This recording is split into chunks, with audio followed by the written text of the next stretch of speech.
అందరికీ నమస్కారం అమ్మ. ఈరోజు మనం తెలుసుకుంటున్న అంశం ఏంటంటే 6వ తరగతి తెలుగులో 11వ పాఠ్యాంశమైన డూడు బసవన్న అనే పాఠ్యాంశానికి సంబంధించి టోటల్ నోట్స్ను చూద్దాం. మనం వీడియోలోకి వెళ్ళే ముందు ఇంకా మన ఛానల్ సబ్స్క్రైబ్ చేసుకుని వాళ్ళు ఎవరంటే దయచేసి సబ్స్క్రైబ్ చేసుకొని లైక్ చేసి షేర్ చేసి మీ ఫ్రెండ్స్కు రిలేటివ్స్ అందరూ సబ్స్క్రైబ్ చేసుకోమని చెప్పండి. నా ఛానల్ని సబ్స్క్రైబ్ చేసుకొని ప్రత్యక్షంగా పరోక్షంగా సపోర్ట్ చేస్తున్న వాళ్ళందరికీ పేరు పేరున ప్రత్యేకమైన హృదయపూర్వక ధన్యవాదములు. ఇంకా ఆలస్యం చేయకుండా వీడియోలోకి వెళ్ళిపోదాం. డూడు బసవన్న అనే పాఠ్యాంశానికి సంబంధించిన టోటల్ నోట్స్ ఇది. మొదటి ప్రశ్న, ఎక్కడ ధర్మ ప్రభువులుంటే అదే మా ఊరు అని బసవయ్య ఎందుకని ఉంటాడు? తర్వాతి ప్రశ్న, జాగ్రత్తగా స్క్రీన్ షాట్ తీసుకోండమ్మా. రెండవ ప్రశ్న, గంగిరెద్దుల ఆట ప్రాచీనమైనదని ఎలా చెప్పగలవు? జాగ్రత్తగా స్క్రీన్ షాట్ తీసుకోండమ్మా. అక్షరాలు కనుక క్లియర్గా కనిపించకపోతే నెట్ క్వాలిటీ పెంచుకొని స్క్రీన్ షాట్ తీసుకోండి. ఇంకా మన ఛానల్ సబ్స్క్రైబ్ చేసుకుని వాళ్ళు దయచేసి సబ్స్క్రైబ్ చేసుకొని లైక్ చేసి షేర్ చేసి మీ ఫ్రెండ్స్కు రిలేటివ్స్ అందరూ సబ్స్క్రైబ్ చేసుకోమని చెప్పండి. తర్వాతి ప్రశ్న, గంగిరెద్దుల వాళ్ళ దగ్గర ఏ వాయిద్యాలు ఉంటాయి, వాటిని ఎలా ఉపయోగిస్తారు? తర్వాతి ప్రశ్న. నాలుగవ ప్రశ్న, గంగిరెద్దుల ఆట ఎలా ఉంటుందో వర్ణిస్తూ రాయండి. తర్వాతి ప్రశ్న, ఇక్కడ ఒక వ్యక్తి గంగిరెద్దు చేత మోలి చేయిస్తుంటాడు, మరొక వ్యక్తి రామ్డోలు వాయిస్తుంటాడు. ఇక్కడికక్కడ స్క్రీన్ షాట్ తీసుకోండమ్మా. మళ్ళీ చెప్తున్నా అనుకోద్దండి. అక్షరాలు కనుక క్లియర్గా కనిపించకపోతే నెట్ క్వాలిటీ పెంచుకొని స్క్రీన్ షాట్ తీసుకోండమ్మా. తర్వాతి ప్రశ్న, ఐదవ ప్రశ్న, గంగిరెద్దుల వాళ్ళు పల్లెటూరులోనే ఉండిపోవడానికి కారణం రాయండి. గంగిరెద్దుల వాళ్ళు పల్లెటూరులోనే ఉండిపోవడానికి కారణాలను రాయండి.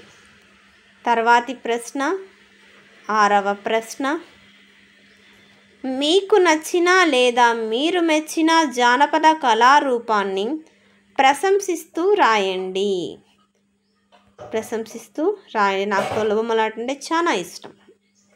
తర్వాతి ప్రశ్న, ఇప్పుడు ప్రశ్నలు చూసినాం కదా. ఈ పాఠ్యాంశానికి సంబంధించిన భాషాంశాలను చూద్దాం. ఎగ్జామ్ పర్పస్ ఇంపార్టెంట్ ఇవి. క్రింద గీత గీసిన పదాలకు అర్థాలను రాయండి, వాటితో సొంత వాక్యాలను రాయండి. ఇక్కడ మకాం అంటే నివాసం, ఎలుకలు బొరియలలో నివాసం ఉంటాయి. ఆప్యాయం అంటే వాత్సల్యం, మా ఉపాధ్యాయుల మమ్ములను వాత్సల్యంతో చూస్తారు. అనుగుణం అంటే తగినట్లు, ప్రశ్నలకు తగినట్లు జవాబు ఉండాలి. కనుమరుగు అంటే నాశనం, మానవులలో మంచితనం నాశనం అవుతోంది. తర్వాత ఉదకం అంటే నీరు జలం. తర్వాత నాన్న అంటే తండ్రి జనకుడు. తర్వాత పై వాక్యాలలో బసవయ్య అనే పదానికి సమానార్థక పదాలను గుర్తించి రాయండి. ఇక్కడ బసవయ్య అంటే ఏంది అర్థము? సమానార్థక పదాలు బసవయ్య అంటే వృషభము, ఎద్దు. ఓకేనా? గోవు, ధేనువు ఇవన్నీ వచ్చేసి ఆడది, ఆవుకు సంబంధించినవి. కానీ బసవయ్య అంటే మొగది కాబట్టి వృషభం, ఎద్దు. తర్వాతి ప్రశ్న, ఇక్కడ చూడండి, సంతోషం అంటే సంతసం. ఓకేనా? సంతోషం అంటే ఆనందం, సంతసం. ఇక్కడ సమానార్థక పదాలు ఇక్కడ ఉన్నాయి చూడండి. సంతోషం అంటే ఆనందం, సంతసం. తర్వాతి ప్రశ్న, క్రింది పదాలకు విశేషార్థాలను చదవండి, వాటితో సొంత వాక్యాలను రాయండి. రూపుమాపు అంటే నాశనం చేయు, మనం వరకట్న దురాచారాన్ని రూపుమాపాలి. తర్వాతి ప్రశ్న, ఇక్కడ చూడండి, మూఢనమ్మకాలు పట్టుకొని వేలాడు అంటే వదిలిపెట్టకుండా ఉండడం. మూఢనమ్మకాలను పట్టుకొని వేలాడకూడదు. సొంత వాక్యంకి వస్తుంది. కాలు దువ్వు అంటే తగవుకు సిద్ధపడు. అయిన దానికి కాని దానికి అందరి మీద కాలు దువ్వడం మంచిది కాదు. త్రిలోదకాలు ఇవ్వడం అంటే సంబంధం లేదా అనుబంధం తెంచుకోవడం. ఉదాహరణకు సొంత వాక్యం ఏం రాసుకోవచ్చు, దుర్మార్గానికి త్రిలోదకాలు ఇవ్వడం మంచిది. అందరికీ ధన్యవాదాలమ్మా. ఇంకా మన ఛానల్ సబ్స్క్రైబ్ చేసుకొని వాళ్ళు ఉంటే దయచేసి సబ్స్క్రైబ్ చేసుకొని లైక్ చేసి షేర్ చేసి మీ ఫ్రెండ్స్కు రిలేటివ్స్ అందరికీ సబ్స్క్రైబ్ చేసుకోమని చెప్పండి.